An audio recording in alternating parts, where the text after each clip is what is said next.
You know that feeling, right? The nagging doubt, the whispering in your ear saying, do I really belong here? Or perhaps it's the sudden shift from doing the work to leading the work, and wondering if you're truly up to the task. Today we're diving deep into that very human experience as we explore how to truly open your leadership presence and build authentic confidence. Welcome to LevelUp Leadership, the podcast dedicated to helping you elevate your leadership journey. I'm Lee, and in this episode, we're exploring a critical theme that consistently emerges in my coaching and mentoring: confidence. We'll be looking at why those feelings of self-doubt are more common than you think, hearing some personal anecdotes about my own journey with confidence, and then, most importantly, I'll be sharing some practical coaching advice to help you build true confidence and project calm assurance in your leadership role. You'll want to keep an eye on the LevelUp Leadership LinkedIn page, and an article expanding on today's discussion will be following this podcast. Okay, let's go. So let's talk about confidence, or perhaps the lack of it, particularly when we're stepping up into new, challenging leadership roles. As a senior leader with extensive experience and through my coaching and mentoring work with aspiring, established mid to senior level leaders, there's an almost universal theme that consistently emerges: a deep-seated lack of confidence, often labelled as imposter syndrome. It truly seems to affect almost everyone, although the scale and impact can vary wildly. Now, I'll be honest, I am not a huge fan of the term imposter syndrome. It sounds a bit like a medical condition, something that needs to be treated or cured. For me, it reframes a perfectly natural and, dare I say it, healthy expression of uncertainty that often accompanies stepping into new, more complex roles, especially when that includes a promotion and a significant shift from an operational focus to a more strategic one. Think about it. When you're promoted, especially into a role that requires you to lead rather than simply perform, you're moving into uncharted territory. It's natural to feel a degree of trepidation. In fact, if you didn't feel a bit uncertain, I'd be more concerned. That feeling often signals growth, and you're pushing your boundaries and challenging yourself. I have certainly experienced this myself. Early in my career, when I first stepped into a leadership role, leading a sales team, I made a classic mistake. I led with far too much arrogance on the basis that I got the job because I'd been such a good salesman myself.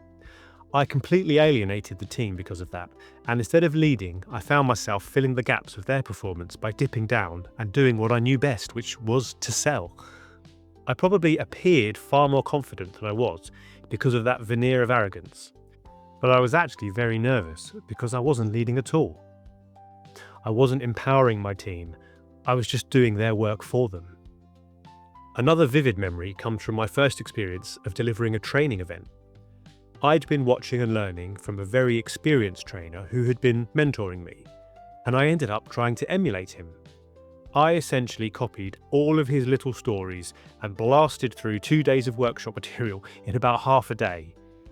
I ran out of steam, I completely choked, and then I had to hand over to him. What was fascinating in the lunch break was that, speaking to the trainees, it became evident to me that they had no idea I was nervous. It seemed from their point of view that I was doing a good job, and I appeared really confident, even though I was feeling incredibly scared. This really taught me a lesson about the perception versus internal reality. So what can we learn from this, and how can we navigate this? How do we build authentic confidence, not just a facade? A huge part of it comes from embracing vulnerability. My turning point came when I joined a team as their leader, but in an industry where I had no experience. It was an engineering and machine maintenance company. I was in charge of the parts and distribution. Everybody knew I'd come from outside. Everyone knew that I had no experience. So I had no need to put on a pretense, and I could just focus on being a leader and nothing else. So I lent into strategy, I lent into supporting others, I lent into organising and tactics to add value. That's when I really started to learn what it meant to be a leader. And, crucially, my confidence grew because I was willing to be vulnerable and let people know that I didn't know all the answers. This aligns perfectly with my belief that asking for help is a sign of strength, not weakness. So here's some coaching advice for you all.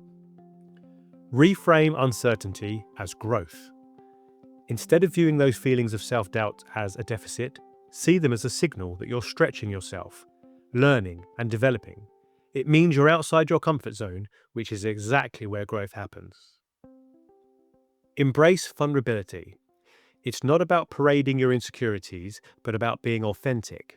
As I learned in the engineering role, admitting what you don't know can actually build trust and create space for others to step up and share their expertise. It shows you value their knowledge and that you're willing to learn. This builds trust, which is a key priority for me as a leader. Seek feedback and listen. Often, our internal perceptions are far harsher than external reality. Just like my training experience, what you feel might not be what others see. Actively seek feedback from trusted colleagues and mentors. Their perspective can offer a more accurate and often more positive view of your impact. And develop a growth mindset. Understand that skills and confidence are developed over time. You won't know everything, and that's okay. The key is a willingness to learn, adapt, and continuously improve. Now, as you ascend to more senior, high-profile roles, while vulnerability is still key, there's also a heightened expectation to project a sense of calm assurance and resilience under pressure. Here are some top tips for cultivating that presence. Prepare meticulously, but then let go. The more thoroughly you prepare for a challenging meeting, presentation, or decision, the more confident you'll feel. But once you're in the moment, release the need for perfection. My aim is always for high-quality, continuous improvement and courageous progress, even if it's not flawless. Practice presence. When faced with pressure, focus on the immediate moment. Take a breath, listen actively. Don't let your mind race ahead with worst-case scenarios. Being present helps you respond thoughtfully rather than just react impulsively. Communicate with clarity and purpose. When things are uncertain, people look to leaders for direction. My belief is in transparent communication, even when the news is difficult. Be direct, clear, and focused on solutions. This provides stability for your team. Boundary setting.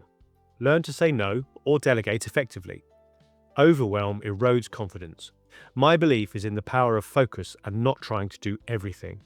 Prioritize what truly matters and have the courage to focus on the essential. And self-care. This is often overlooked, but it's crucial. Ensure you're getting enough rest, exercise, and time to decompress. A well-rested mind is more resilient and more confident.